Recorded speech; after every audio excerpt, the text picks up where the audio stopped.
here in Shreveport, we had a lot of flooding during the spring. In fact, a couple of major floods during the spring. But most of the folks here, until they really got to look at the photos and read more about it, they had no idea of the scope of the flood, of the damage in your part of the state. Tell us what the situation is right now in your hometown of Walker, Louisiana. Well, Walker probably lost 60 to 70% of its residential homes and businesses. Denham Springs probably lost 90%. Flood levels in Walker, 90. Flood levels reached 6 feet in Walker and probably 15 feet in Denham. Yeah, we had a friend of ours, a fellow that we know named John Kay, who was on Monday, and he lives in Denham Springs, and he said that from 8 in the morning until 9 in the morning, there was like a 5 or 6 foot rise in the water. Was that the situation in Denham Springs? Was that the situation in your town also?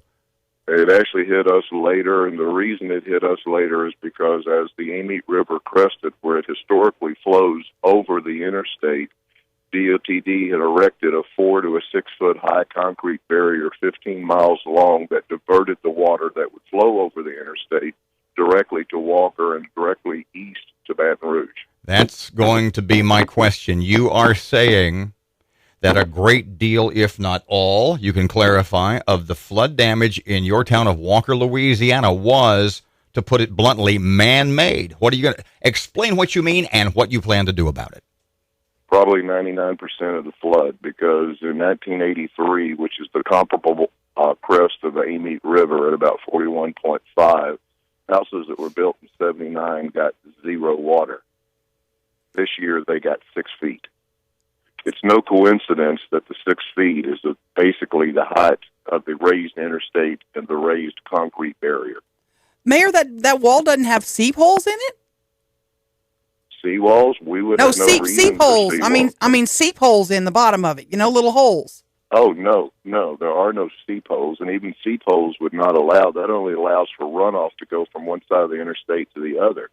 We have photographic evidence of a solid dam of water to the north of the interstate and dry to the south of the interstate. So what you're telling us is that because of this I-12 barrier built by the feds and the state in conjunction, that it acted as a dam and kept the water from the river from flowing away from your town and instead forced it back into your city. Is that correct? Absolutely. No question. So do you have any repercussions? What you going to do?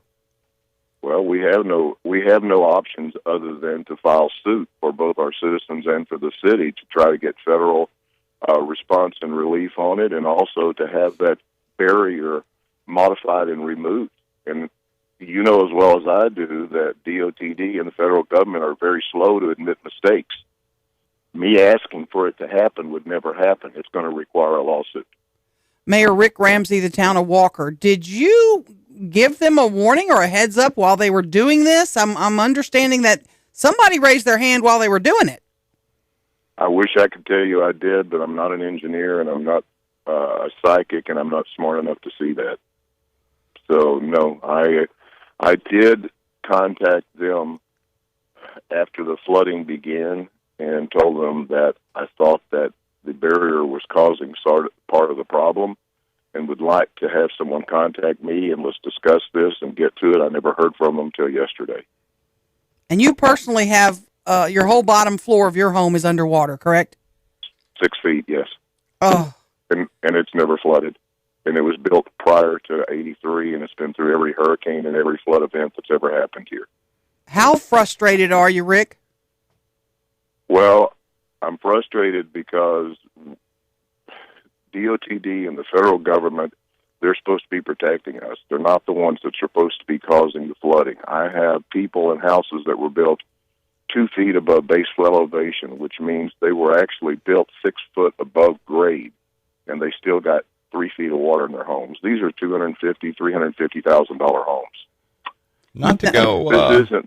This isn't backwoods Cajun flooding that everybody thinks in southern Louisiana. These are upscale subdivisions that people built their homes according to the standards both by the Army Corps of Engineers and the federal government, and should have been safe. Yeah, bedroom community of Baton Rouge, just to the north. I'm originally from Baton Rouge. Describe to people where Walker is. The Walker is approximately 10 miles east of the city limits of Baton Rouge, 20 miles west of the city limits of Hammond, directly north of I-12. As you saw this problem developing this past weekend, and it may have happened too quickly to have done anything, but did it occur to anybody to go Henry Thoreau, civil disobedience, get a bulldozer and just drive through the damn thing? Oh, it occurred to a lot of people, including I heard people say, I wish I had a stick of dynamite to blow it. When you're sitting on the overpass stranded and you're looking down and you see on the north side of the interstate 5 feet of water, on the left side of the interstate you can see the highway, yeah, a lot of people did. And my question is, why didn't someone's authority be able to do that? And I would assume this barrier that you're talking about is still, at this point, holding the water in, right? No, sir. The water has receded. We have no water in the city. Let me ask you this. The mayor of Baton Rouge is having some problems with looting. Is that going on in your town yet? We are definitely a different type of community with a lot of community spirit. We did have 4 people that came in from Baton Rouge and were looting one of our Walmarts, and we arrested them and got them out of here.